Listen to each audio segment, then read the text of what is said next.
I know we're late. We're waiting for a panelist, but we're going to get started and assume that he will show up at some point. Let me get my members of the first panel up here as I'm doing the general introduction.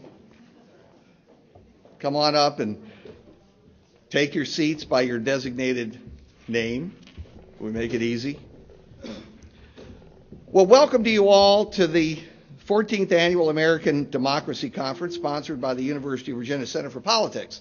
We appreciate your breaking off your frenzied purchase of Powerball tickets to be with us today. And by the way, if anybody in this room wins that Powerball, it seems to me that this was the good luck charm, attending our conference, and that you will owe a big slice of that money to the Center for Politics. And remember, it's tax deductible. So far, if we can keep Congress from ruining the deductivity of charitable contributions, nonprofit contributions. But of course, if you give it to us by the end of the year, there won't be a problem. They're not going to change the law for this year. Okay, for over a decade now, I think it's been about 12 years in a row, we have had this conference, and we've assembled some of America's top political insiders, pollsters, journalists, party representatives, wide range of behind-the-scenes strategists, to discuss the most recent elections, to look to the upcoming political season. There always is one for 2014 and 2016. You know, it's a permanent campaign, and they're off and running. In fact, the crystal ball tomorrow is about all the Senate races in 2014. They're running flat out. We're in Virginia. There's a governor's race next year. What a nightmare. But that's another subject. You may have heard Lieutenant Governor Bowling dropped out. And so now the field is set. It's Cuccinelli versus McAuliffe. So I'm waiting for an independent to jump in. We'll see whether that happens. But in any event, we're going to discuss all that today. I want to thank the Wrinkle in Time Foundation for their assistance and support with this year's American Democracy Conference and with many of our conferences, and we really appreciate the Wrinkle in Time Foundation.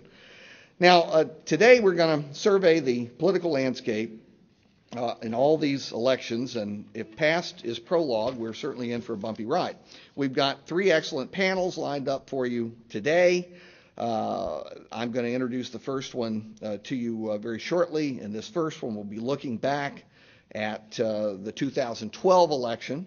The second panel, which gets started somewhere around 10:45 or so, will be moderated by Kyle Condick, Communications Director at the Center and House Editor of our Crystal Ball newsletter. I want to commend Kyle and Jeff Skelly and Tim Robinson and my entire team at the Center for Politics for the great work they did this year in analysis and predictions. And their spot-on accuracy was just commended in the Los Angeles Times and many other outlets, and we appreciate that. Kyle's panel is going to focus on 2012 and beyond. Then at 12:30, we have a keynote speech by yet another Bush. There's another generation of them coming up here. This is George P. Bush, who's the son of former Florida Governor Jeb Bush, and he's getting ready to run for statewide office in Texas. Fred, I don't know which office it is. I keep reading different ones. Land Commissioner. It's Land Commissioner? I think so. Which is a very powerful office in Texas. You know, they care about their land. Have you been down there? Don't mess with Texas. And don't mess with their land. And he's going to talk about what he sees for the future of the Republican Party. And following lunch, we have our third and final panel beginning about 1:45, and will be moderated by Patty Solis Doyle, who has held many leadership roles within the Democratic Party, including a senior advisor to the 2008 presidential campaign of Barack Obama and campaign chief of staff to Joe Biden. That must have been interesting. So in any event, we look forward to all this. Now, let me introduce our panelists. Oh, good. Perry, I apologize. I didn't see you in the other room and didn't have a chance to welcome you. Perry Bacon Jr. is a veteran political journalist and commentator. I'm sure you've seen him on MSNBC. He's an on-air analyst, and he's also a political editor for NBC's thegrio.com. I'm going to jump to the other end there. Fred Barnes. See how balanced we are? Let's see. You're on the right end, and Fred's on the left end. I don't know. I guess as you're looking at them, it's right. Okay, Fred Barnes is a great friend of the Center for Politics, and most importantly, he's a Wahoo. Stretching back, well, he knew Thomas Jefferson personally. He stretches back to the beginning of the university. Lay out the campus. Yes. The grounds. Yes, the grounds. There you go. See, you almost slipped up, but it was a long time ago. It was shortly after the last ice age. He and Bret Hume were roommates. Can you imagine what that room looked like? Can you just imagine what that room looked like? Anyway, he is now the executive editor of the Weekly Standard, and he, of course, regularly appears as a political commentator on Fox News Channel, a special report with Bret Baier. Then we have, right here next to Perry, we have Carl Cannon, who's the Washington editor of RealClearPolitics, and I hope everybody in this room, since you're junkies, you must be familiar with RealClearPolitics and the polling averages there. And if you paid attention to the polling averages, you knew a heck of a lot more than, should I say this, Fred, Dick Morris, among others. So it's a good place to go to get basic political information and advanced political information. Now, Carl is a past recipient of the Gerald R. Ford Journalism Prize for Distinguished Reporting and the Aldo Beckman Award, the two most prestigious awards for White House coverage. Our good friend Maria Cardona here has nearly 20 years of experience in the political, public relations, community, and coalition arenas. She leads the Dewey Square Group's multicultural and public affairs practice. She's a regular contributor to CNN and CNN on Espanol, and is regarded as one of the nation's top 100 most influential Latinos. She also used to work for Terry McAuliffe, but do not ask her any questions about Terry McAuliffe. We agree that's off the record, and that's just the way it is. There you go, Maria. You like the way I took that? Now, the panelist we're missing is Mark Mellman. Oh, he's here. Mark, come on up here. Talk about timing. I mean, this guy, I don't know. Come on up here, Mark. We're happy to have you. This is the way they do it in Hollywood, really. They make an appearance just at the right moment, and we appreciate it as always, Mark. He's a faithful panelist for us. Mark is CEO of the Mellman Group, a polling and consulting firm whose clients include leading political figures, Fortune 500 companies, and some of the nation's most important public interest groups. I have to say, I followed Mark's polls this year, and he had it right on the button. Mark, absolutely right on the button. And of course, we're going to be asking you, once you catch your breath, why your polls were right and so many other polling groups were wrong. And we also have Kellyanne Conway here with us. She's on the second panel. I don't know, where's Kellyanne? She's in here. Oh, there's Kellyanne. She's a Republican pollster, and she also had it correct for president and Senate and so on. And for a while there, she was unpopular in her party, but she was right. And in the end, it's kind of important to be right. Okay, now, please join me in welcoming our panelists.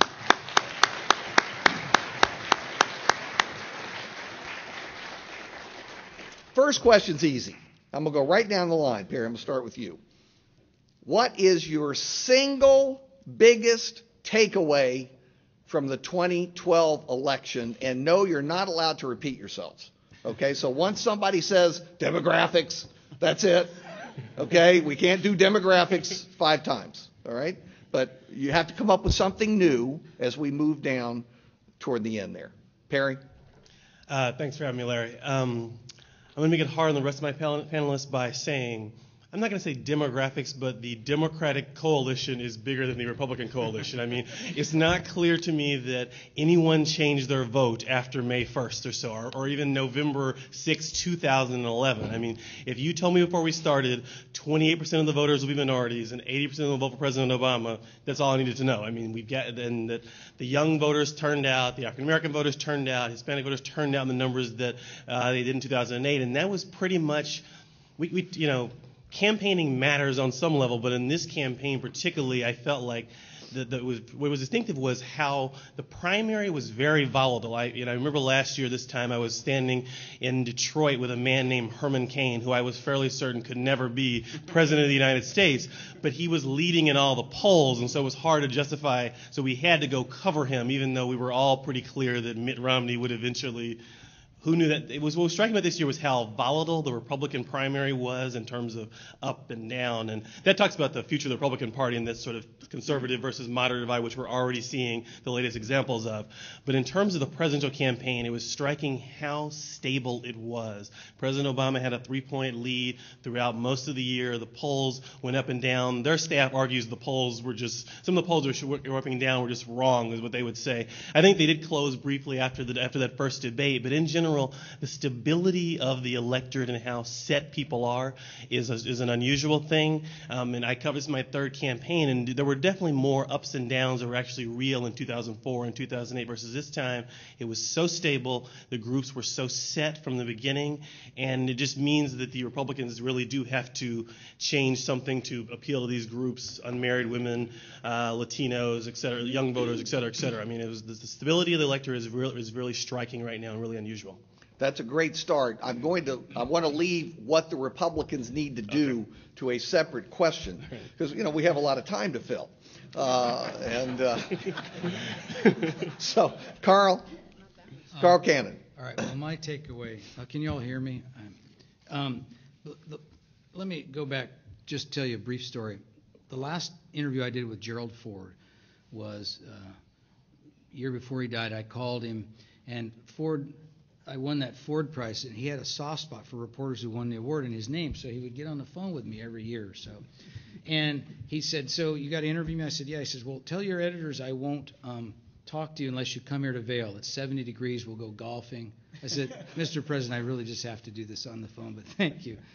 And we got to talking, and I did the interview, and then we revisited. And you always asked Ford at convention time about the 1976 convention and 1980 Republican convention, where they were going to have the dream ticket, the Republicans. First Ford Reagan, and then 4 years later Reagan Ford. It never really happened. But every time you brought up with Ford, he'd give you an added detail. So I brought this up again, and he gave me an added detail. And I said, just to be polite, well, Mr. President, it would have been a hell of a ticket. And Jerry Ford said to me, Carl, it took me a long time to admit this, even to myself. But the truth of the matter is, any ticket with Ronald Reagan on it was a hell of a ticket. And my takeaway, Larry, is this. We talk about Mitt Romney being a poor candidate, about the demographic disadvantages of Republicans have. We talk about Bill Clinton saving the convention. What we don't talk about very often, it seems to me, and we will, and this is my takeaway, is that a ticket with Obama on the head of it is a hell of a ticket. So I guess my takeaway, Perry and I were talking about this beforehand, is that in politics we tend to, especially in party, they blame the guy who lost, and journalists do the same thing, all the things Romney did wrong. But I guess my takeaway is that Obama's just a very good campaigner, and in running in a tough economic environment, a majority of Americans still like him and want him to succeed. And his poll numbers have gone up since, in a time when we don't have honeymoons anymore. Well, this guy's got one. He's gone up now. His favorable rating's up 14, 15 points. Mark would know better than me. But that's my takeaway. Obama's a better candidate. He's a great candidate. And we're in the midst of greatness, and you don't always realize that. I'm glad you brought history into it, reminding us that you too are also old. Thank you. Thank you, Carl. We appreciate that. Now, let's go to Maria. So my takeaway is that binders full of women came out to vote for President Obama. And instead of self-deporting, Latinos came out to deport Romney back to Boston. So that is my way of underscoring the demographic piece. But I also think that one of the key takeaways is, and it's similar to what Carl said, is that I don't think that Republicans really understood the extent to which this electorate was giving President Obama the benefit of the doubt. No matter how difficult the economy was, no matter how much people were actually struggling, they saw what this president was doing. They saw that he was trying really, really hard, and they saw that Republicans were trying to obstruct him every step of the way. And I saw this throughout, and I'd love to hear what Mark thinks of this, because I saw this throughout. Several pollster friends of mine would invite me to their focus groups. And one focus group after another throughout the year, no matter what was happening in the political space and no matter who said what, the underlying theme was that, voters were disappointed that Obama had not was not able to keep all of his promises. But you know what? He's tried really hard, and you know what? The economy is getting a little bit better. I am feeling it a little bit. I wish it was getting a whole lot better. And I see Republicans are just not helping him. And so I think that while Republicans were trying to really tag this president as being a failed president, I think it goes back to what Carl said.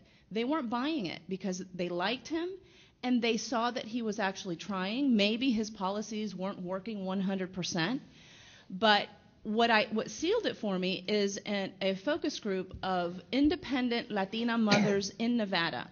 These were women who some were leaning Romney, some were leaning Obama, some were completely undecided.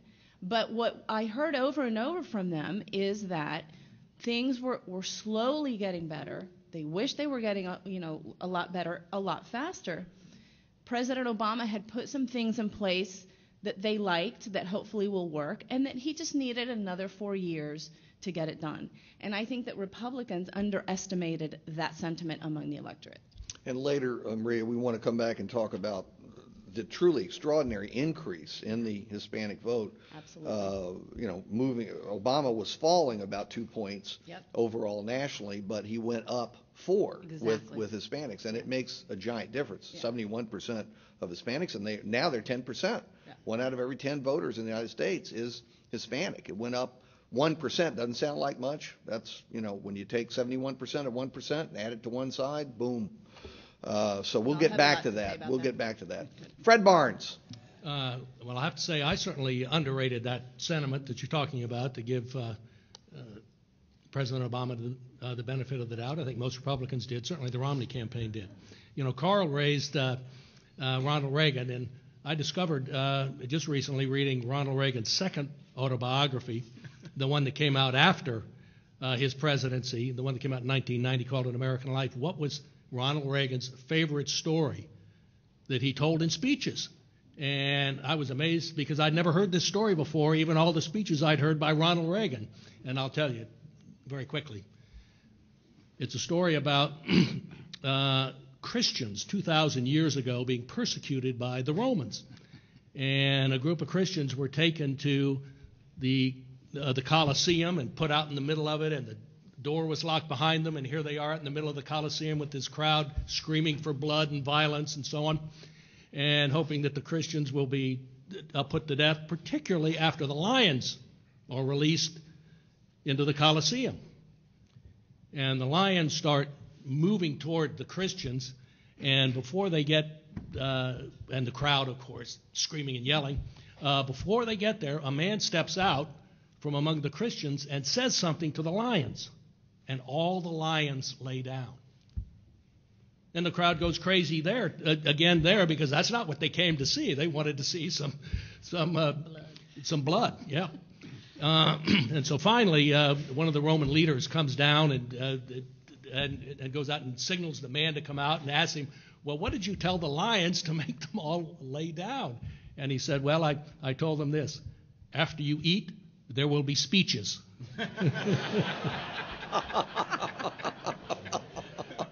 That sounds like Ronald Reagan. I was surprised I'd never heard that story.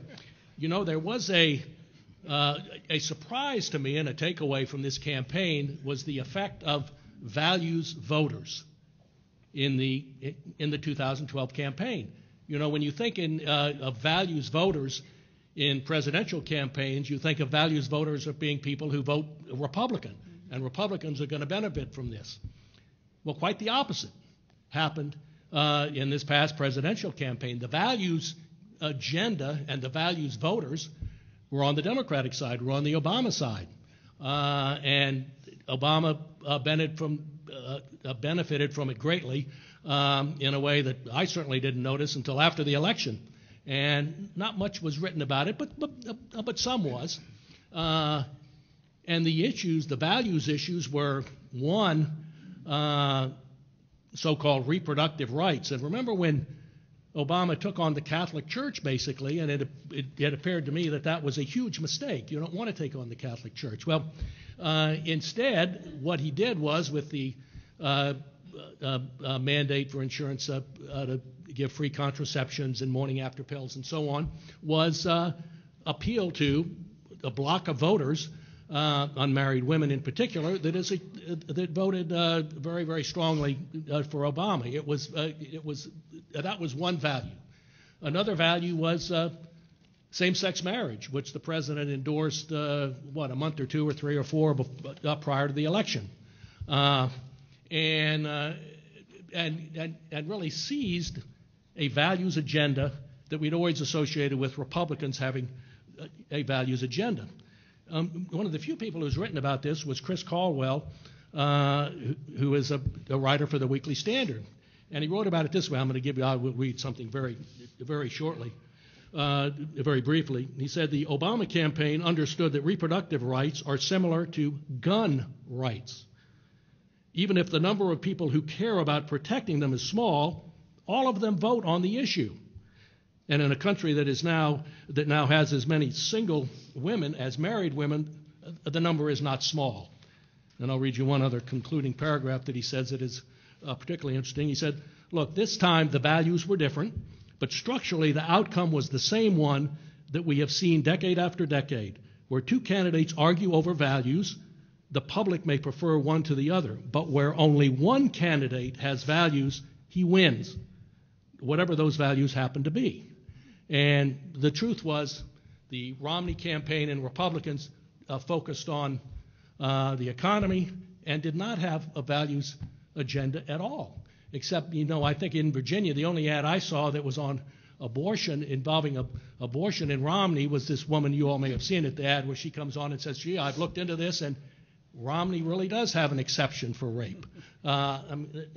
A rather extremely weak values agenda to have. It was kind of a pathetic ad, but it sure ran a lot, and he lost Virginia. Larry, maybe you noticed this, but I think this is correct, that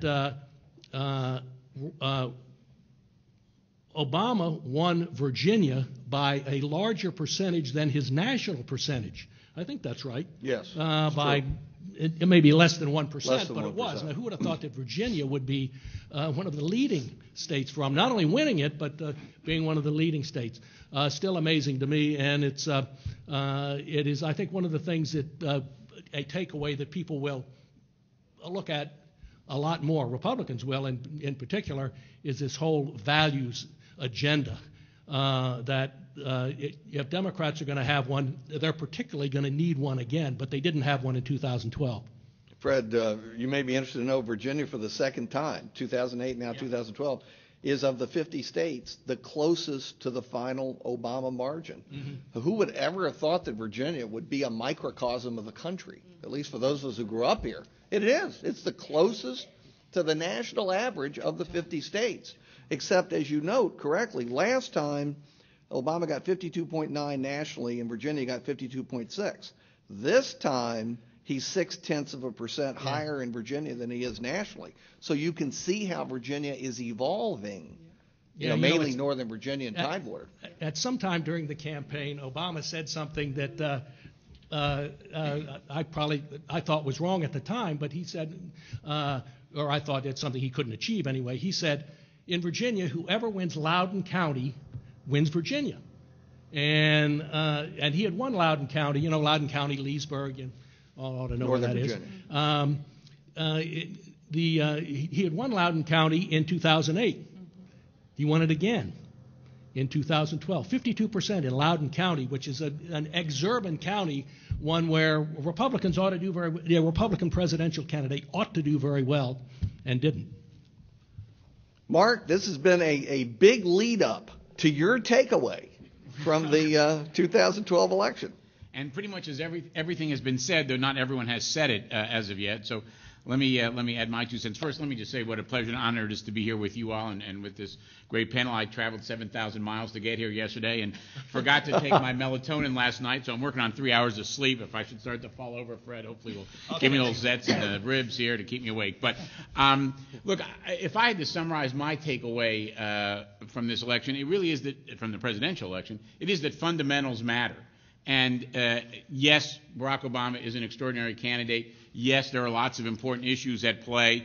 in this election. But the truth is, if you just look at this election from a fundamentalist point of view, not fundamentalist religious point of view, but the point of view of the fundamentals, and you could have read a lot about this in the newsletter that Larry puts out in the Crystal Ball. But if you just look at where the economy was, if you look at the fact that this is a president seeking a second party term, if you look at the underlying demographics, Barack Obama win should not be terribly surprising. His margin should not be terribly surprising. This is what you get in these circumstances. And I think a lot of people on the other side misread both the fundamentals as well as the underlying reality, and I think that caused them a great deal of problems. Mark, while we've got you, because Mark really is one of the premier pollsters in the United States, and he's not just a technician. He is a theoretical guy and has been for many, many years, been on the forefront of a lot of this. Tell us in layman's terms, if you can, why the Democratic pollsters and some independent and Kellyanne Republican pollster got this right, and other pollsters could not have been more wrong. Well, it's a really good question. I don't think we have the full answer to it yet. Let me be clear about that, because a lot of these folks don't make all the information public. We certainly don't. So I'm not saying that's a blight on them, but the fact is it's hard to know sometimes. But I think there are a few factors which account for it. Some are small and technical, technical and big. For example, all the autodial polls, or put differently, none of the autodial polls call cell phones, for example. It's illegal for reasons that are totally unclear to me. It is illegal for those autodial polls to call cell phones. As a result, they exclude a very substantial part of the electorate and a proportion of the electorate that in many parts of the country is dramatically different from the rest of the electorate. Second, there's a question about determining who's likely to vote and who's not likely to vote. I think many of the Republican pollsters, Kellyanne obviously notwithstanding, but some of them, I think, came to this election with a view that 2008 was some kind of demographic fluke, and we weren't going to see this ever again, the level of minority participation and so on that we saw in 2008. Now, looking at the census would have given you a pretty decent idea that we might. In fact, it might even grow, but ignore that for a second. They had sort of a ideological, religious almost faith that this electorate would be different than it was, and they imposed that vision on the data in many cases, and that again was true of some of the public pollsters as well as some of the Republicans. And then there's the question within that: who are the people that are voting, and are you working hard to find those people? Again, it's a technical issue, but a lot of these polls that are done in 1 and 2 nights, what you're getting, if you get a random sample at all, is a random sample of people who are easy to reach. Well, people who are easy to reach are not necessarily the same as people who are hard to reach. And many of you are probably in the category of hard to reach. And unless you work really, really hard, unless we work really hard to get a hold of you, we don't. And so it's very easy to end up with a sample that doesn't really represent the electorate as a whole. And so you combine all of those factors and some others, and you get a lot of very bad, very inaccurate polling that frankly has an impact on can have an impact on electoral outcomes. It didn't in this case, in the presidential race. There are places where it did have an impact, and there are places where it could have had an impact, very easily had an impact, throwing a race one way or the other if there wasn't good polling on the other side. And then you have Gallup. It isn't just the Republican pollsters. The Republican pollsters, and they really believed it. I mean, I talked to them enough during the process. You talk to both sides. You want to be spun. You know that. You want to hear what they're thinking. And you can tell the difference between what they really don't believe and they're trying to sell you on and what they actually think is true after a while, once you get to know them. And I can tell you, the Republican pollsters really believe their numbers, but their flaw was they believed their own models. First, they created a model, and they believed in the model, which was precisely what you said, that 2008 was a fluke, it would never happen again, and that the turnout this time would be a combination of 2004 and 2008, or some had a combination of 2008 and 2010. And so then you start saying, well, back in the 1980s, Reagan's 2 elections, 80, 84, and Bush's election in 88, whites were over 80% of the electorate. versus Obama, where you had whites at 74%. That's the critical number, because whites are the Republican element in the population, frankly. Minorities are 80% Democratic. So you say, well, it can't be 74% again. It's going to edge up to 76. It's going to move back up 2 points. Well, then what you've done is you've added 1.5 points to your side, just by the model that you create. Except that, in fact, what happened was whites moved from 74% of the electorate in 2008 to 72%. And I'll tell you right now, Mark, I don't know if you agree with me, I'll bet you it's 70 in 2016, because the demographic trends are irreversible. And you can't fool yourself about the demographic trends. They are what they are. And yes, Carl. I'd like to dissent from that just a Go little ahead. bit. That happens to me all the time. I say something at the center, everybody says, you're wrong. No, I don't say you're wrong. Okay. The percentage of Latinos and Asians and African Americans with Obama the ticket increased, and it may continue to grow. But Sean Trendy's on your next panel. You should ask him about this. Where is Sean? Is Sean here yet? Is here, Sean here? There's 3 or 4 million white votes that seem to have just evaporated, white voters. I mean, turnout just didn't show. And we even know where they were. And they were in places where Rick Santorum beat Romney, in counties where he beat in Ohio and Michigan, Pennsylvania. And so when at the time in this election, the primary season, where the nominee, usually starts winning 2, 3, 4 to 1. This guy was winning 41-38 against Rick Santorum, who's lost his last statewide race, was never considered presidential timber by anybody other than Mrs. Santorum. and Mitt Romney's weakness against Santorum, to me, foreshadowed what happened. It wasn't just energized minority votes; it was unenergized white voters in these rural places, in these rural counties. Can we ask? Yeah. Mark, is that? I've read different analysis of that. You're the data guy. Can you tell? Are there missing white voters, and how many are there? I've read 5 different stories, but this have said 5 different things. I'm curious, because I know you know numbers. I mean, missing, it's a strange word. They knew where they were. They were not sort of unfindable. They just didn't show up to vote. But the truth is, in many states, turnout was down on both sides. That is to say, there were fewer votes for Romney than there had been for John McCain. There are also fewer votes for Barack Obama in 2012 than there were in 2008. So the notion that I just don't buy the notion that there's some select group of Republican white voters who stayed home in some unique way. The truth is, turnout was, again, in a number of states, a little bit lower on both sides of the ledger. But if those people had, even if those people had shown up, it wouldn't have had a real impact on the ultimate result here. I mean, if everybody had shown up last time, Obama still would have won by the same percentage. The only way that you end up changing that in some dramatic fashion is if the Obama people didn't show up and the Romney people did. But there's no particular reason to assume that's going to be the case. Well, that's what the Republicans assumed, exactly that. Right. But as I said, there's no reason to assume that. One may assume it, but it's unreasonable. Well, I think their assumption. Look, they lost, so we get to rub their face in it. But let's be fair. Also, their view was, I don't find it an unreasonable view, Mark, even if it didn't turn out to be true, was that Barack Obama was a middling president presiding over an economy that was just sort of lying there, not doing anything, and that his vote totals would go down the way, this is the Republican view, unsuccessful incumbents go down. And that their base was energized because of 2010 and other things, and you would have a better electorate from their standpoint. It wasn't an unreasonable assumption. It didn't happen. I guess what I'm throwing out there is the idea is, you obviously don't agree, but maybe one of the reasons it didn't happen is because they didn't nominate a dynamic person who energized their side. Well, let me sort of take it for 1 second from another perspective, which is, if you look at all the models that academics have put together, and you take out the ones that use polls, because that's sort of double counting things, take out the ones that use polls, just look at the ones that focus on fundamentals, the state of the economy, the fact that the president's running for a second party term, and a few other things like that. You add them all together, what did they forecast? Literally exactly a 50-50 race. Okay, exactly a 50-50 race.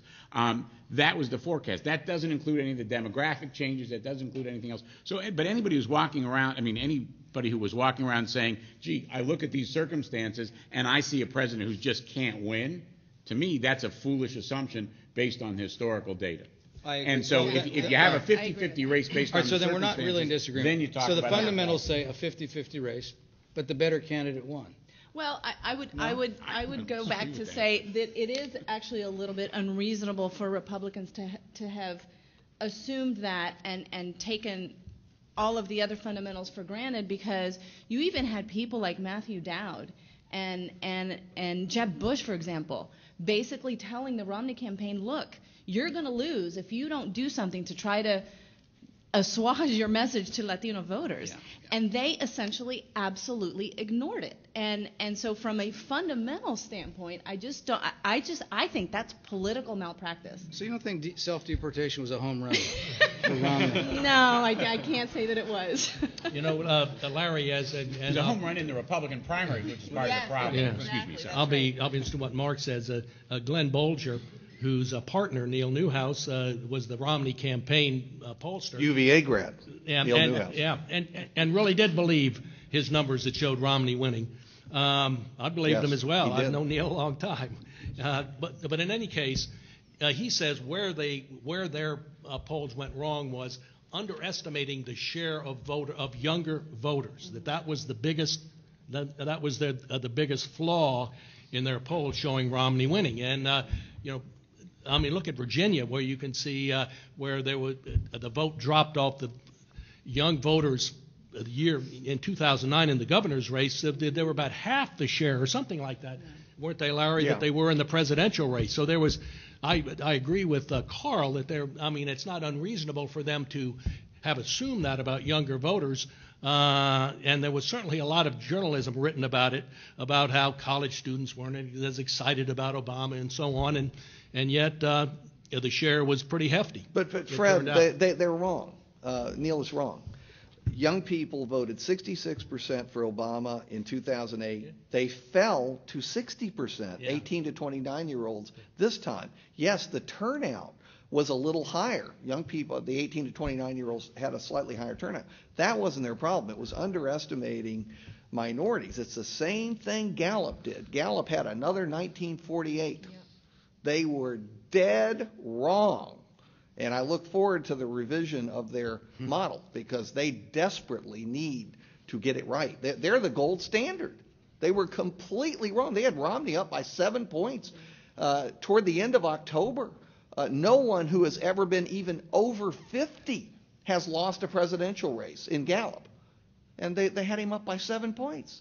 I think they were more embarrassed than anybody else. They should have been.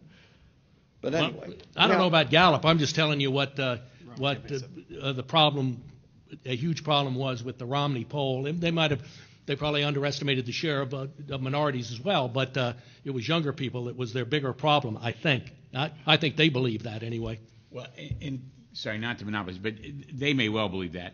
But I will say this, that in turn reflects a fundamental misunderstanding of 2008, because the truth is the young vote in 2008 was not dramatically different. It was in terms of the percentage of people voting for Obama, but the percentage of the electorate that was made up of young people was not dramatically different in 2008 than it had been before. It was not even really meaningfully different than it was in previous years. And so if you go with an assumption that says, gee, there was a huge youth turnout for Obama and that's going to be less this time, you can make that assumption, but it means you haven't looked at any data other than the election of 2008, which is a pretty silly way to go about the business. Well, perhaps so, but they made that assumption. Yeah. No, well, they did. They did make the assumption. It was dead wrong. Look, let's shift a little bit here. The Democrats don't need any help. I think they're doing well. Maria's taking care of them. Mark's taking care of them. They're fine. It's always the losing party that you look at a little bit harder, and you try and see what can they do to come back. And boy, it's in some respects it's a tough road. Although, as a preface to this question, let's remember 1964. I once had a researcher put together the articles written about the death of the Republican Party after Barry Goldwater got 38%, and it was a giant file. And then 4 years later, they won the presidency.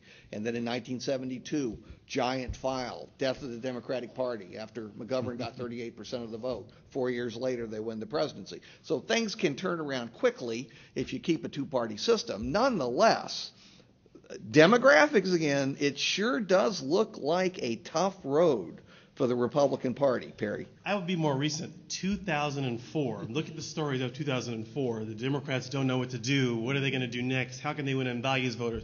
4 years later, they elected a fairly liberal African American to the presidency with an overwhelming victory. So it's not as if, in 4 years, so much can change in politics.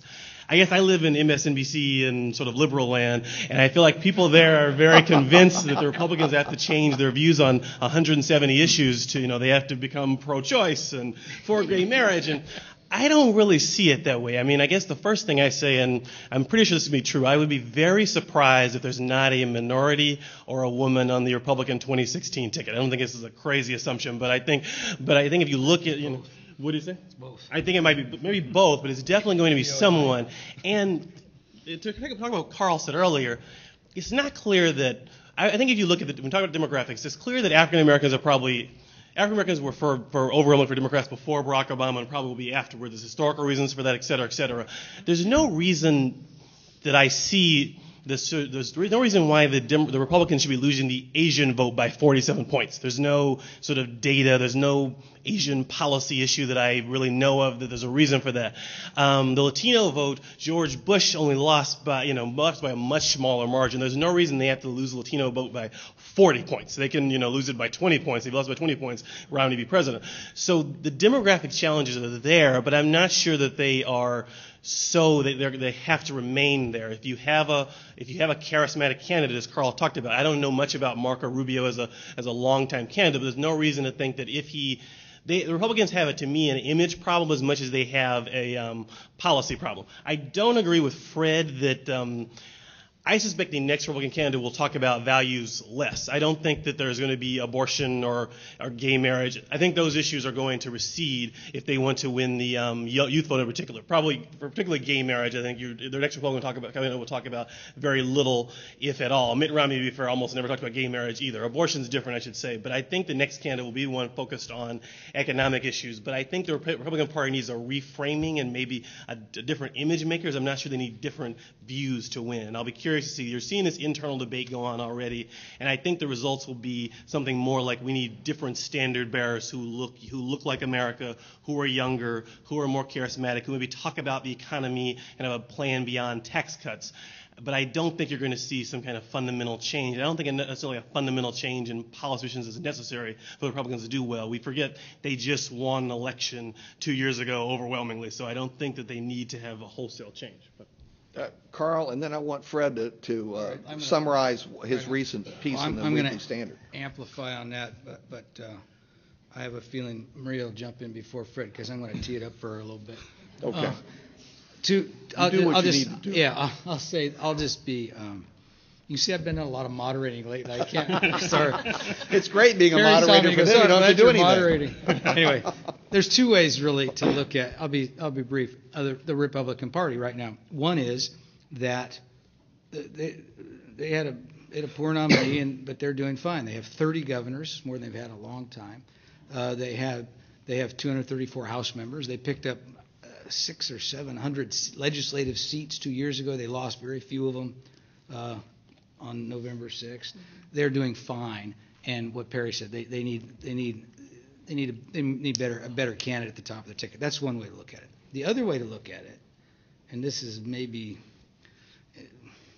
this: if the Latino vote in this country becomes like the African American vote, which is to say 90%, a monolithic block vote for the Democratic Party, I think the Republicans eventually go the way of the Whigs, despite those 30 governors. I completely agree with that. And that's why I think I disagree with Perry, because the Republicans absolutely need a different policy prescription on one issue. And I agree with that on that. And that is immigration. And what is so ironic, and I think Fred will agree with me here, is that traditionally it's been the Republicans who have been good on immigration. Look at Ronald Reagan. I mean, he's the one who passed amnesty in 1986. George W. Bush was on the right side of immigration. But what happened is that then the Republican Party let the Tea Party conservative movement basically take hold and become the anti-immigrant party. And this didn't just happen in the primaries of 2008. This started happening in 2005 when Republicans in the House did pass a bill that made it a criminal offense to be here in this country without papers. That is what gave rise to the historic immigration marches of 2006, and the Latino community basically said, today we march, tomorrow we vote, and that is exactly what happened. So I think that what Republicans need to do, and when you have Sean Hannity evolving to a place where he now agrees with comprehensive immigration, I think that they're starting to get it. And so if that's the case, and they can work with the Democrats to actually pass comprehensive immigration reform, they will have gone a long way. It's not going to be a magic prescription for obtaining what they need, the percentage that they need among Latinos, because that percentage is now growing. It's not going to be a magic prescription, but it will go a long way toward assuaging what has been a very, very damaging brand around the Republicans. And if they can match that with, for example, a Marco Rubio or somebody else who actually can agree somewhat with comprehensive immigration reform. He's not there yet, and that was part of the issue with Marco Rubio. But a voice that understands how important immigration is to the Latino community. And this is another place where I think Republicans just really missed it. They kept saying that the economy was the number one issue for Latinos, and that they were not going to come vote on immigration, and that was just dead wrong. Not the first part. The economy is absolutely the number one issue for Latinos, the same way that it was for every other voter in this country. But immigration became a filter issue, meaning that it's personal. Most Latinos know somebody without documents, or maybe that person is in their family. A lot of Latinos come from mixed status families. And so there is no way in hell that they're going to vote for a party that essentially says, oh, I like you, but your undocumented aunt needs to get out of here. That is not going to be a party that Latinos are going to vote for. And so it became a filter issue. It became an issue through a prism through which they saw the candidate and the party. And if they didn't like what they were hearing on immigration, they weren't going to listen to that candidate on anything else. All right, Fred, let me which part do you want me to respond to? Well, you can respond to anything you want to, but I also want you to give the practical idea you came up with for Republicans to do better. Well, I was just in Senate campaigns in particular where they've thrown away many races by nominating basically bad candidates. And, bad candidates have one thing in common. They lose. And they lost, remember in 2010, they lost in Delaware and Nevada and Colorado and this time in Missouri and Indiana and some other states. And one of the things Democrats have done much better, and I'm not sure how they do it. Maybe somebody can inform me on that. How they avoid these bitter primaries that Republicans have in center races that wind up nominating very bad candidates. My idea is that somebody has to intervene early on and maybe even anoint a candidate. Well, the Republican Senate Campaign Committee did that in 2010 and anointed Charlie Crist as its Senate candidate and got burned badly. Obviously, Charlie Crist is now a Democrat, and Marco Rubio easily defeated Crist. And anyway, that was embarrassing. But they can't continue nominating all these candidates that are so bad. That seems like a simplistic explanation. Well, they had bad candidates, but in Republicans' case, in these Senate races, they have had them. In governors' races, they do have 30 governors, as Carl said. They've had very good candidates. That's why they have 30. In state house races, the Republicans have both houses in 27 states, and in 24 states they have all three. They have both houses of the legislature plus a governor.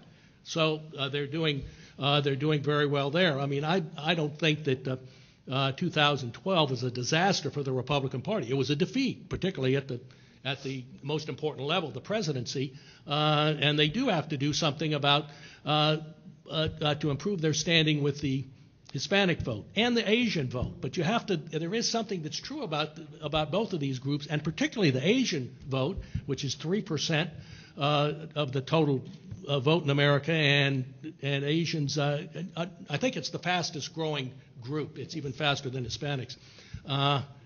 They're liberal. You saw it in the exit poll. Asians, amazingly to me anyway, said on this fundamental question, do you favor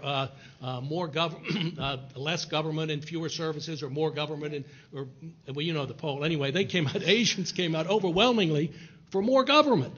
Look, it is a liberal group. Wasn't always, but now Indian Americans and Chinese Americans and the only group that is really more Republican, I think, are the Vietnamese, and they're a pretty small percentage of the Asian vote. One thing about the Hispanic vote, I mean, think if you have a candidate, think of Jeb Bush, who speaks fluent Spanish, much better than his brother does, and whose wife is Hispanic. If he is the Republican presidential candidate running against Joe Biden.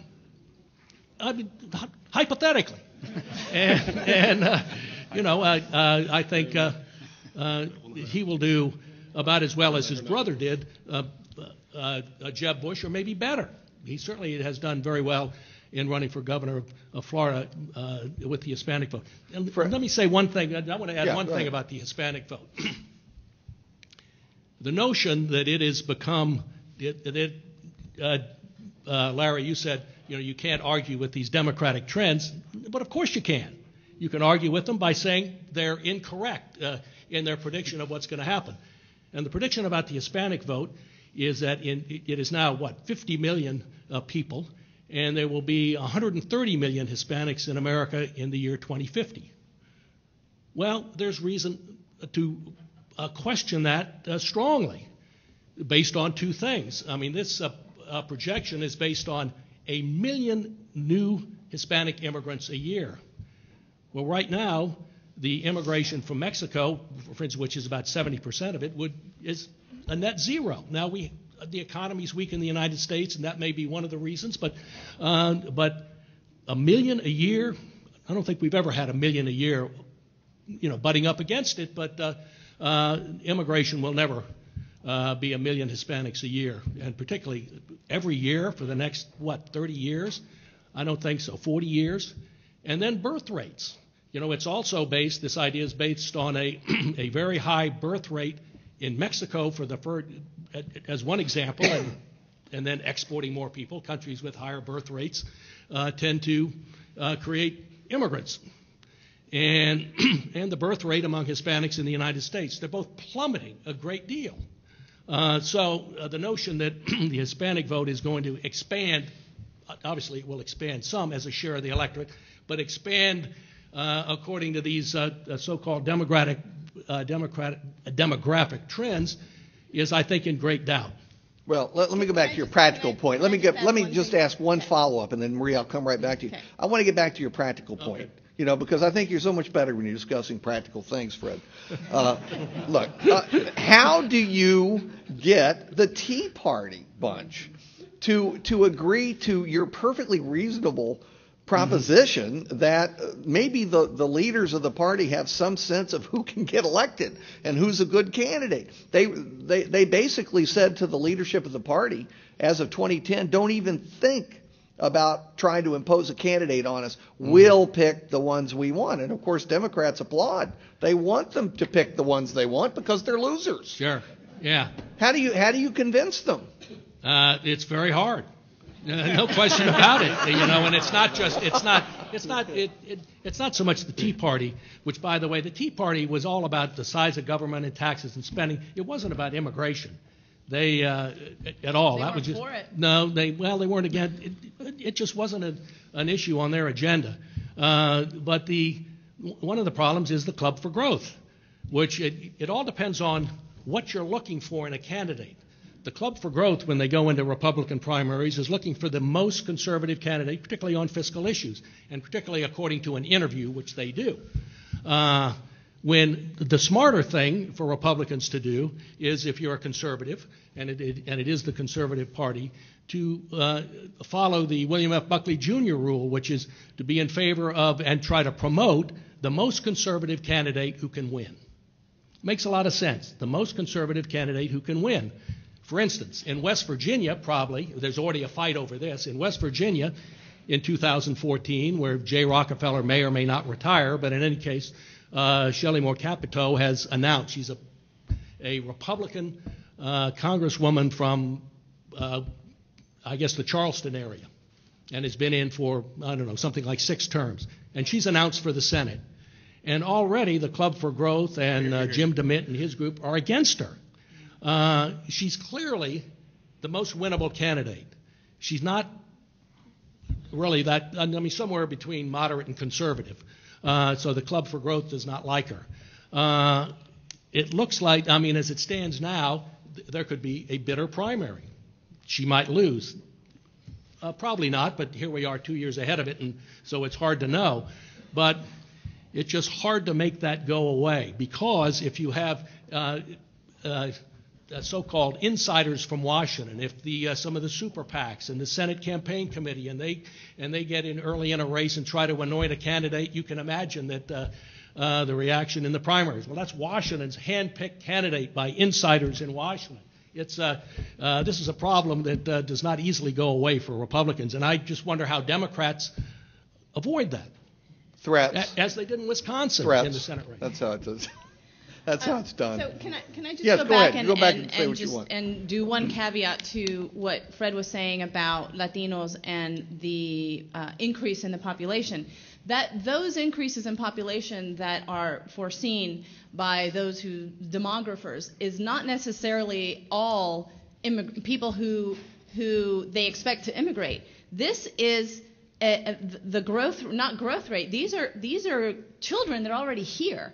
50,000 Latinos turn 18 every month, and that's going to be the case for at least another 20 years. Right now, in our kindergartens and pre-Ks, 1/4 of the students are Latinos. So that's mainly where the growth is coming from. And while right now, yes, there is net zero immigration, once the economy gets started, I guarantee you that that's going to change. And so I do think that both parties need to take those growth rates and those forecasts seriously, because I think if they don't, then I think they're both going to have problems. Perry. Just on the Tea Party point that Fred was making, I mean, the key thing to me is that the difference between Olympia Snowe and Scott Brown and Rand Paul is huge. So when you get into primaries, you have two very different visions of what a Republican Party looks like. The difference between Joe Biden, Chris Dodd, Hillary Clinton, John Edwards, and so on was nothing. I mean, they were for all the same things all the time. I mean, you've seen 2 Republican primaries where it's not as the difference between which candidate looks better or smiles nicest or is tallest or is more fresh looking. Do we want a black person or a woman first? Those primaries are not about anything. The Republican primaries are very much about real differences. I remember when I was down in Kentucky, Rand Paul versus the guy, Mitch McConnell's appointed guy named Trey Grayson. Yeah. Trey Grayson was for earmarks. Mitch McConnell went around campaigning about how great earmarks were. Rand Paul basically, Kentucky's a state built on earmarks and is a very poor one. But Rand Paul was like against every earmark everywhere. I mean, there's a real ideological fissure, and that, of course, explains why it's a real difference in public policy, and that's why these primaries are actually important. If I was a conservative in West Virginia and I didn't really want a senator who had voted for a bailout before, it seems like a very logical thing to oppose someone who's done something. Capito is more moderate than the preferred person for a lot of conservatives. Of course, you just summarized the problem for the Republicans. Scott Brown was defeated. Olympia Snowe retired. She got mad at the leadership. And Rand Paul was elected, now is running for president. And by the way, I think the Republicans deserve credit for diversity there. To my knowledge, that's the first Martian. Well, his father. I'm sorry, his father qualified. No, second Martian. All right, Mark had his hand up there. Sorry, yeah, no, I have a bunch of things stirred up, so let me try and make a few points very quickly. One, I can't help but smile when Fred wonders how Republicans did this. I remember sitting in meeting after meeting after meeting, year after year after year, with Senate and House Republican Democratic leadership, saying those Republicans do such a great job of winnowing down their fields, and we don't do that, and we got to do that. Oh, we can't do that. Republicans have all this money, and they use the money to do this, and we can't, And so it's just funny to hear you ask how we do it, because we thought we were imitating the Republicans. Things have changed. And So point number one. Point number two. On the Latino issue, look, I can't tell you whether there's going to be 150 million Latinos in whatever year. What I can tell you for absolute certain is there are more this year than there were last year, and there are going to be more next year, and 2 years from now, and 4 years from now, and 6 years from now, and 8 years from now than there are today. And people who don't recognize that sort of fundamental, you don't need to be like a fancy demographer to figure that out. Like, that's just basic facts. Third point I want to make, and let me sort of disagree, though, with a little bit with everybody here, just for the fun of it. But, look, the other thing that's true about the Latino vote, if you ask me, and sort of what the Republicans need to do, is I disagree a little bit with Maria in terms of the importance of immigration as an issue qua immigration in terms of Latino vote. There's no question it is important. But it is not, I don't think it's necessarily the most important issue, nor do I think that's the be-all and end-all for Republicans. The real question, I think, and it does go to the Asians, and we can say anything we want about Asians because we did a lot of research, others have, on the Latino vote for Univision. Nobody's done any research on the Asian vote, so we can just say whatever the hell we want. Nobody can contradict us. But so one of the most important reasons that Asians voted so dramatically for Democrats, see, I have no idea what I'm saying. But it's the same. First of all, there's the question of sort of how inviting do you seem to immigrants in general, irrespective of your specific position on this immigration or that immigration.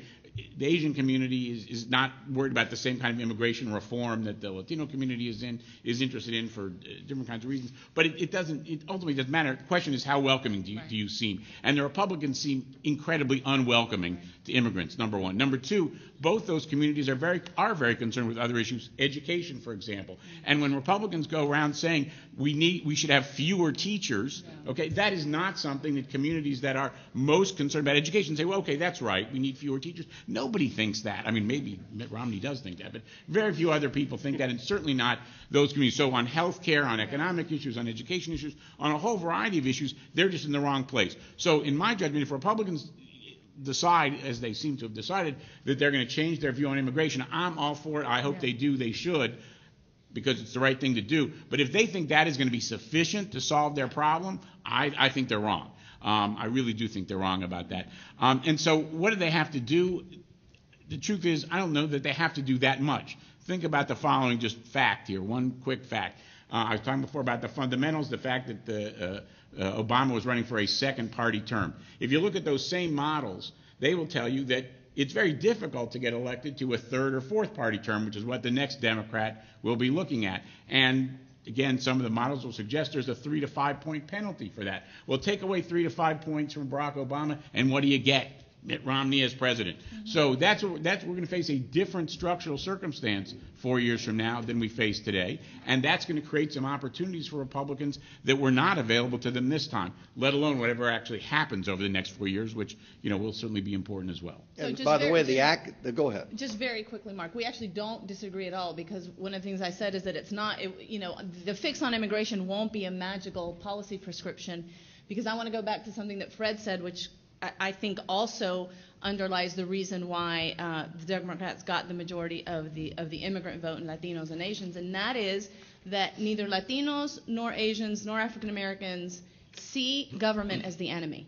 And they, in fact, see a positive, constructive role that the government can make. And the Tea Party made such a big deal about government being the devil, and that is where I think there was a big disconnect. Just to reinforce what Mark said, the model that we use, Professor Alan Abramowitz at Emory, we consider that one of the best. Jim Campbell has a great one out of Buffalo. But what distinguishes Alan's model is that penalty, Mark, for the third term. There's a substantial penalty that you get in the academic model simply for trying to hold the presidency for a third term. And the penalty goes skyrocketing for the fourth term and so on. It becomes tougher and tougher and tougher to hold the presidency, which brings me to the question I'm going to ask the panel as I tell you that we have two mics set up. We're going to allow you to ask some questions. You should be lining up at the mics. You probably want to stretch by now anyway. So you go ahead and line up as I ask them to put on their pundit hats and to project forward 4 years. I don't want to know who you think's going to be the nominee, because it's silly. Absolutely nobody knows who's going to be the nominee on either side, and it's a cast of thousands running, particularly on the Republican side. My God, already. But who should the Republicans nominate You can pick a presidential candidate. You can pick a vice presidential candidate. You can pick a ticket. Who should they nominate, and who should the Democrats nominate? That's easier because it's a shorter list. Go first, Carl. Larry? Yeah. You passed it to I'll not only Carl. tell you who they should nominate, I'll tell you who they will nominate for both president and vice president, who will win by the exact That'll save margin. us a lot of time and effort. There you go. Right here for that. You heard it here first. All right. Marco Rubio For president? will be the Republican nominee. He will choose Kelly Ayotte as his vice presidential running mate. That campaign will run against Hillary Clinton and one of the Castros, whoever gets statewide office first from Texas. And that ticket will lose by exactly the margin that the Republicans. Which ticket the will Republicans will win by exactly the margin that Mark Mellman suggests, which is 5. They'll run 5 points better than Obama ran this time, so the Republicans will win by 2.5 percentage points. Thank you all for coming today. We've enjoyed. We'll see you in 4 years. All right. Yeah, see you in 4 years. I hope no one wrote that Question, down. was Carl right or not? That's all. All right, who else would? You don't have to be as No. specific. That was That so was- dangerous, Carl. Wow. Really, that was dangerous because we're all going to remember it. But anyway, Does this group understand it was delivered with a slight amount of whimsy? no, I don't think we saw that at all, Carl. No, we didn't see that. Who else likes wants to it. tackle this? I would say for the Democrats, Hillary Clinton's numbers are really good right now. I mean, her approval ratings are so high. She should certainly consider running. She would. The vice president's numbers during the campaign were upside. His disapproval was higher than his approval. Hillary Clinton's approval ratings are really high. It suggests she would start off in a better place than he would. So if they're choosing between, it's hard to imagine they'll run against each other. And if you're Biden, you should probably retire if she runs against you. So I would suspect that Hillary Clinton would be a great candidate. Another person I've heard mentioned a lot, I know he's a little younger, is that Tim Kaine. If Virginia is the microcosm of America, Tim Kaine has done very well here. It's very hard to go from being the DNC chair, meaning the most partisan person in America functionally, to winning a state like Virginia where there are all kinds of swingers. This is he's had a very impressive political career, so I've got to think he's got to be someone strongly considered. I'm not going to tell Mark Warner you said that. Okay. I Because don't Mark think Warner Mark Warner's going to be too happy to hear that. has done well as well. That's a good point. That's a great point. I mean, Tim Kaine has really. It seems like Warner has decided already. I don't know. He can switch. He can switch. Warner. You can Let me switch. think about that You can now. go from Kane is great, and Warner is good too. Warner sort of already thought about running once and decided not to, so that was my thinking about him. On the Republican side, I really think. I'm with Carl. Rubio's going to be on that ticket. Well, let me say this. I think a minority of women is going to be the ticket, as I've said already. I think Rubio is a person. He's from Florida. He's got a good record so far. I think he's going to be in the ticket somewhere. I'm not sure it's at the top of it, though. And in terms of the presidential, I think this is going to be one of those things where the person we name is not someone we think that no one's going to be. My guess is like in 2004, if you'd asked us after this panel, when this panel started, no one would have said Barack Obama. I sort of think we're going to be wrong about who we pick at the top of this ticket, and it's someone we haven't considered as obviously. I know there are 15 people running for president already, so maybe I'm wrong, but I think it's going to be I don't think it's going to be Jeb Bush. I don't think it's going to be Paul Ryan. I don't think it'll be. Looks like Chris Christie will not be forgiven for helping his state in the middle of a huge national calamity, so which is unfortunate. But so I don't. Yeah. So Marco Rubio is going to be in the ticket somewhere, and I think he will be an asset. And I'm not going to go out on a limb and say who's going to win right now. So. Well, you were daring enough. You were daring enough 4 years in advance. All right, Maria. I agree that for the Democrats, it will probably be, or at least a lot of people will push for Hillary Clinton. And I think, and I have no idea whether this is true or not, even though I worked for her, I think she might be thinking about it. Seriously. And so I agree, she's got terrific numbers. She appeals actually to both sides of the aisle. She's had a very good bipartisan history in the Senate. Latinos love her, African Americans love her, and so I think that is a good possibility. I don't know who we would have for VP, to tell you the truth. I love the idea of one of the Castro brothers, but I still think they're a little green, and they're still so young that I think that they need to look more long term. Tim Kaine, I think, is an interesting and intriguing idea, and I agree that he's got what it takes. As we talked about Virginia being a microcosm now of the country, And so I think that could be very powerful. I think for the Republicans, Marco Rubio is going to be somebody that a lot of Republicans are going to look to. I think Nikki Haley is also somebody that Republicans should look at. I think she's very impressive. She's got a terrific history in terms of how she rose to be governor of South Carolina. And that could be an attractive ticket. I agree with Perry. I don't know if Marco Rubio will be at the top. But I think he is also still a little green.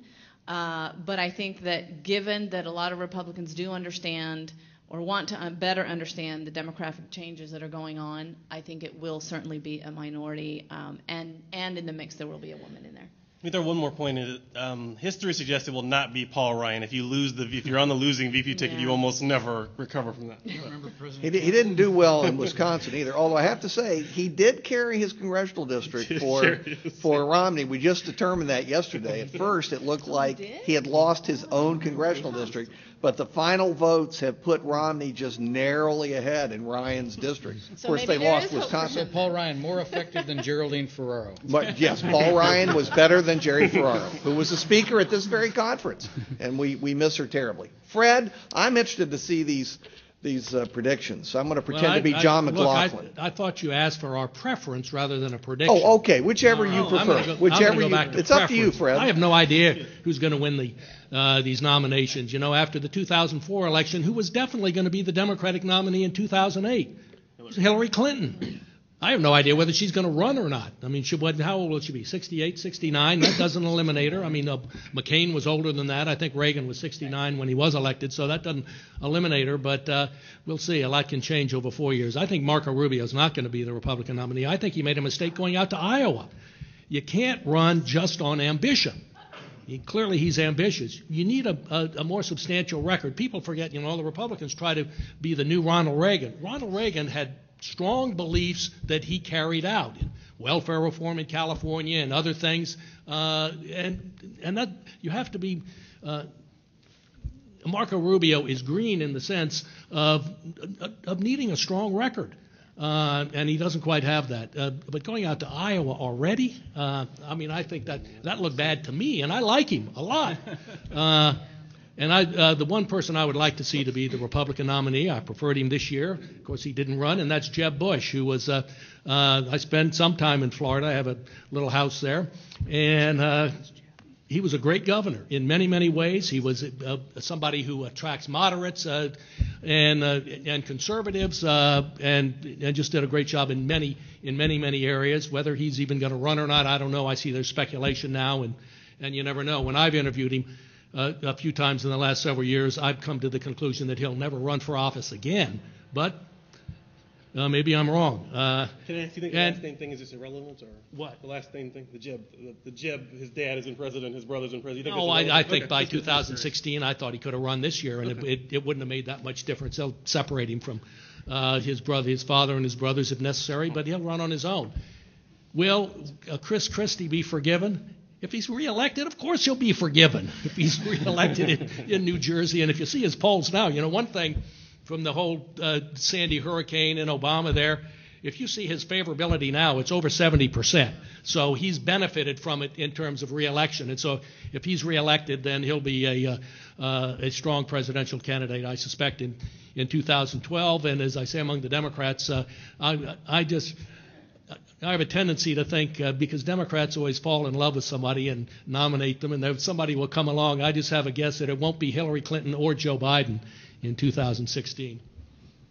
Mark. I don't really have much to add except just to focus on 2 points that already been made. First, Maria mentioned I hadn't really thought of it before, but if you think of Marco Rubio and Nikki Haley on the same ticket for the Republicans, think how transformational that would be in terms of the image of the Republican Party. Therefore, I don't think they're going to do it, but think about how transformational that would be. I mean, there's an opportunity to really change your image. I might even vote for that too. You find out their actual positions on issues. That's what you say now, Maria. Look, on the Democratic side, the most important question does Hillary Clinton want to run for president?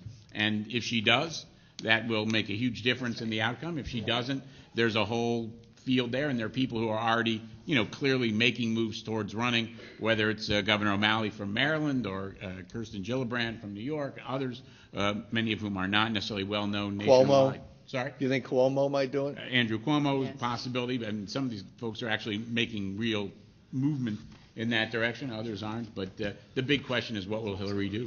Right. Choose to do? Right. All right, you got some good predictions there, or some speculation, or whatever Fred wanted to real call it. prediction. Well, I believe this gentleman was up first, and then I'm going to come over here to this mic. We'll go back and forth. Yes, sir.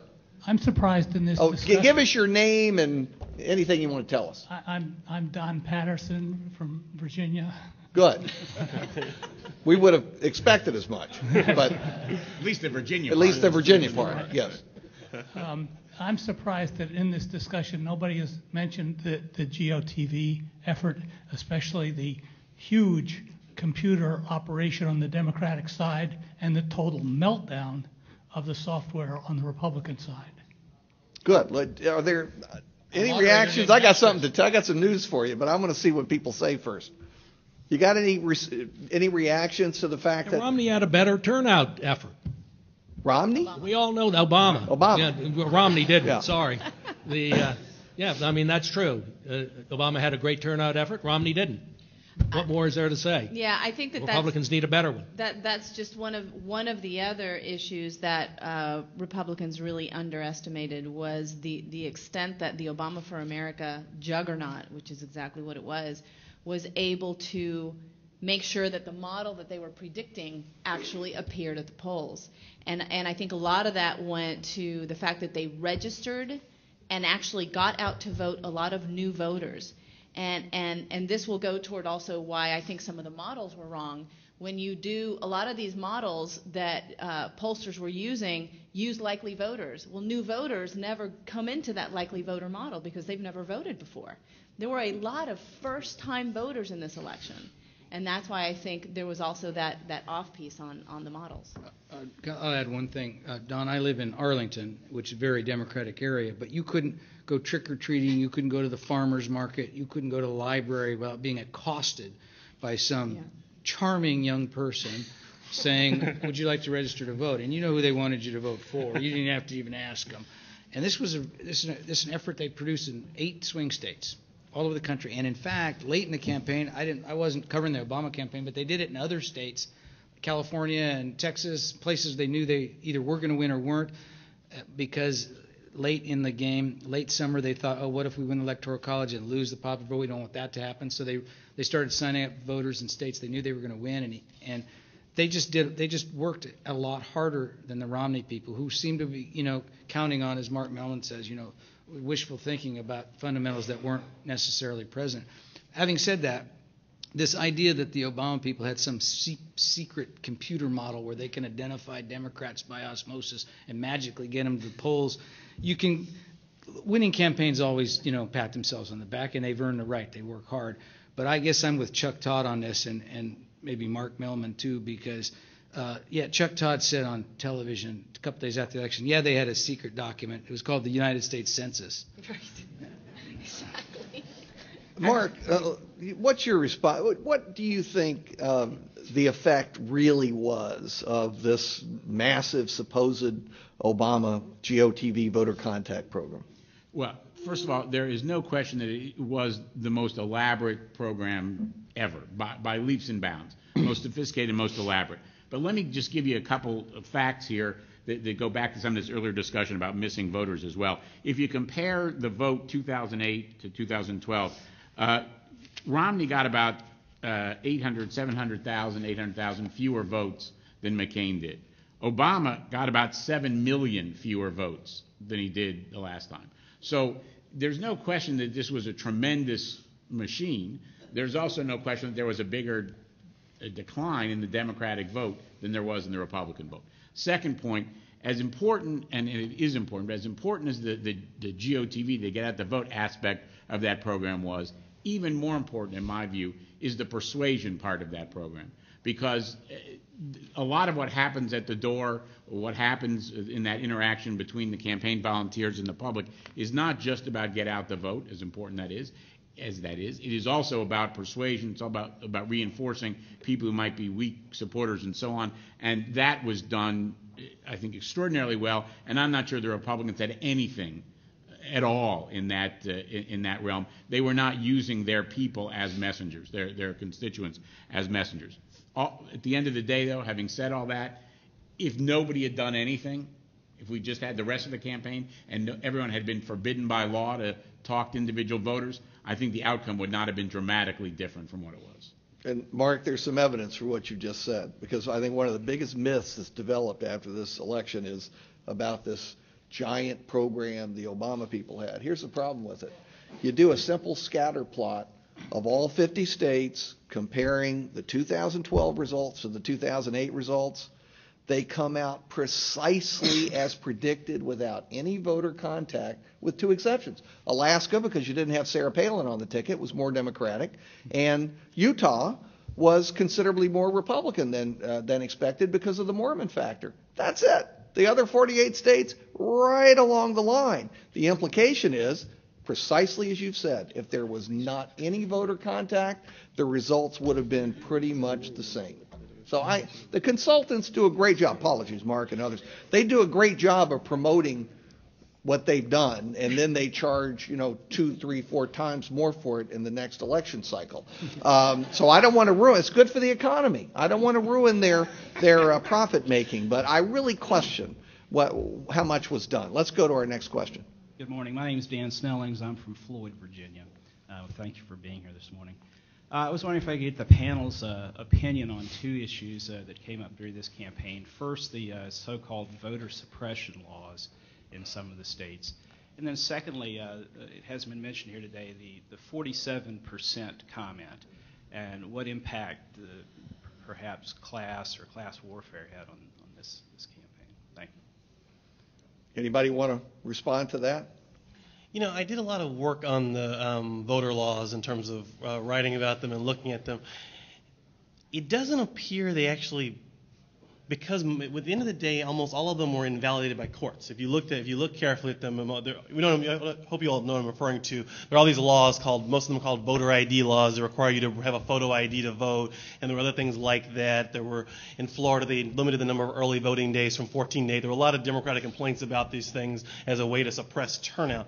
It doesn't, at the end of the day, I was looking at that, only about, I think none of the swing states ended up having a voter ID law at the end of the day, and the Obama campaign never really viewed this as a big problem. They would always, they knew the rules of the game and then figured them out and figured out how they could make them work.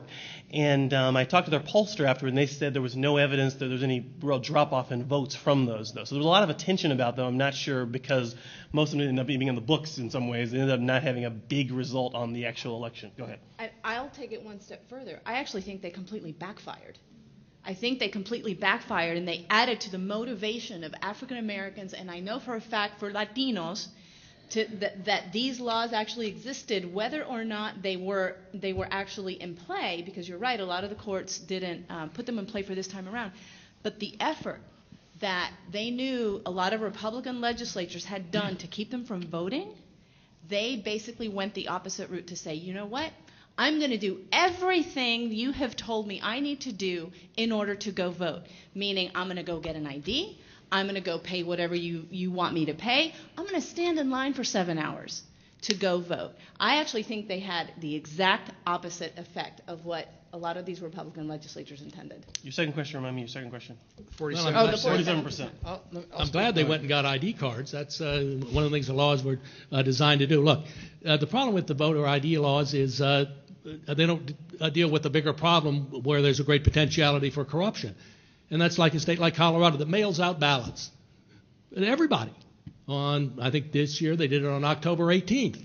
I think if at all possible, look, some people have to vote absentee, but most people don't. I think they ought to come to the polls. There was up until recent elections a great tradition for that. But if you're somebody who can't get there, or you're older people who really can't wait in a long line or something, there are reasons for them to vote early. But for most Americans, it's not. But when you have all these ballots out there flying around, I think the potentiality for corruption is much greater than if people actually show up at the polls with an ID or not. Let me add one detail. Go ahead. We no longer have, one of the phrases we talked about was Romney can close the gap in the last 2 weeks or the last week. That kind of thinking is flawed in politics. One thing that's really happening is the election is that we have mini election days now, and this is a very important thing. We have an election month. We have an election 3 weeks. We do not have an election day, and that's going to change how campaigns work. The Obama campaign spent a lot of time really focused on, can we turn out, we're going to knock on your, one of the things they told people in certain states was, they'd keep coming to your house over and over and over again, and you'd say, please leave me alone, and they'd say, well, if you vote, we'll leave you alone. We won't have to call you anymore. And so that kind of thing is where politics is moving. That's a really important thing.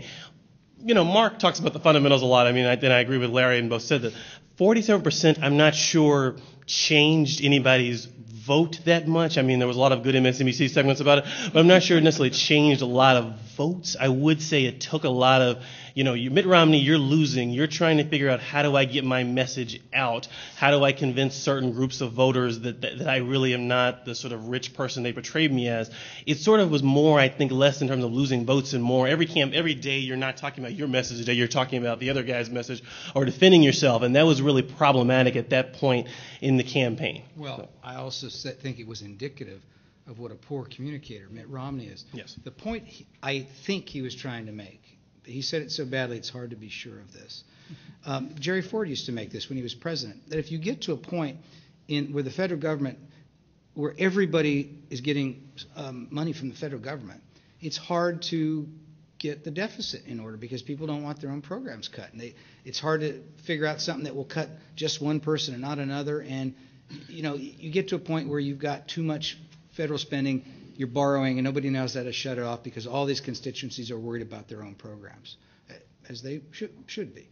It's a legitimate point. It's a good conservative point. It's been made for 30 years. Nobody ever made it like this before.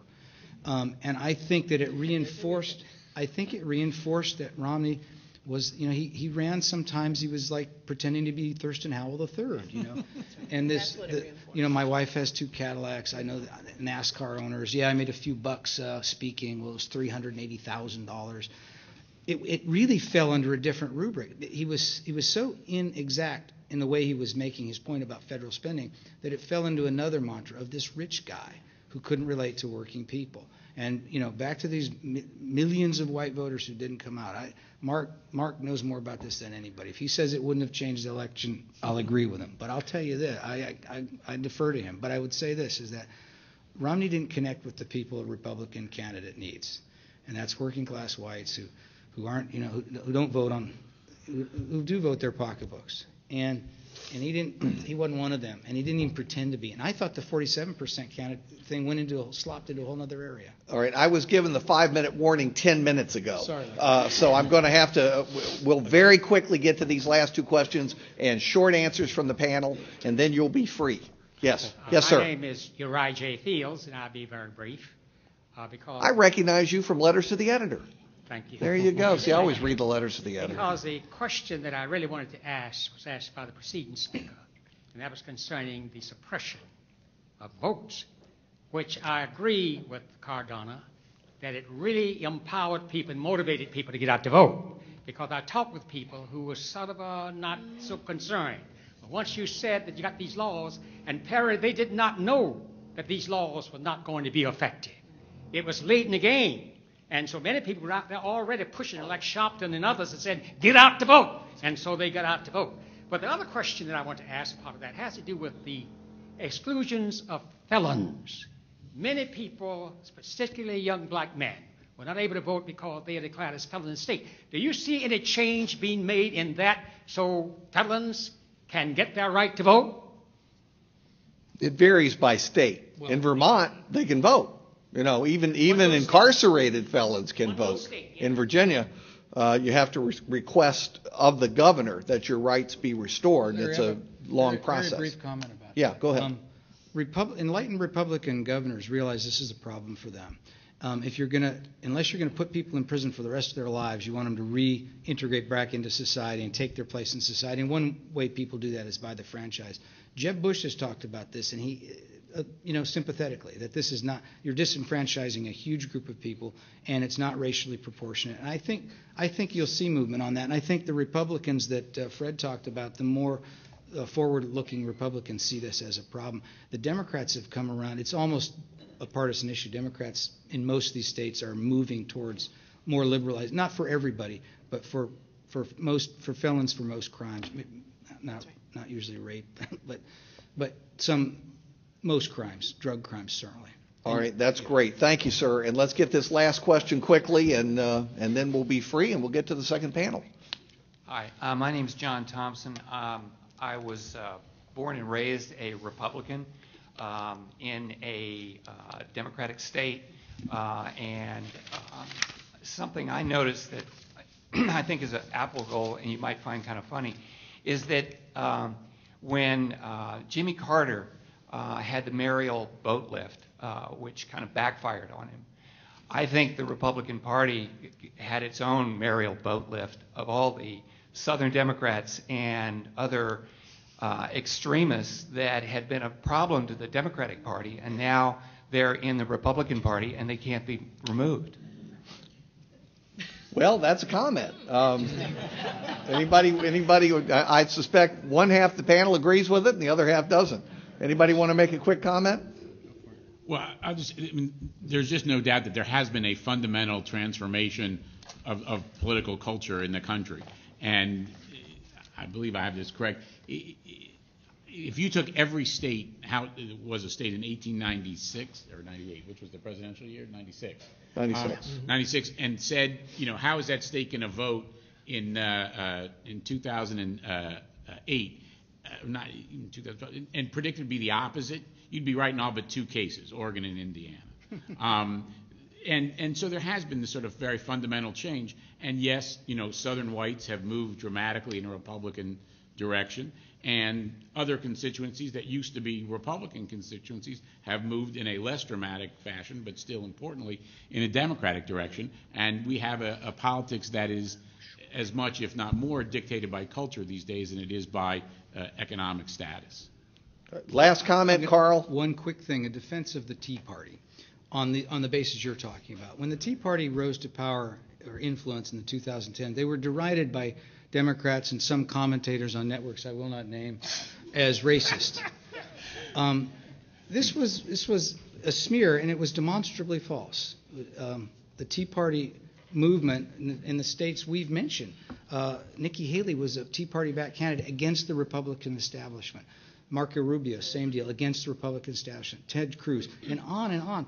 They greatly increased the number of people of color in the Congress who were in the Republican caucus and in the state houses, and it was the Tea Party that did it by challenging the Republican establishment in the states.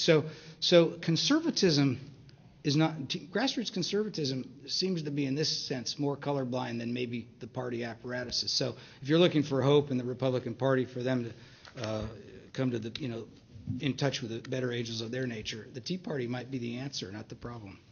And on that angelic note, we are going to conclude this panel. Please join me in giving them a great round of applause. They were terrific.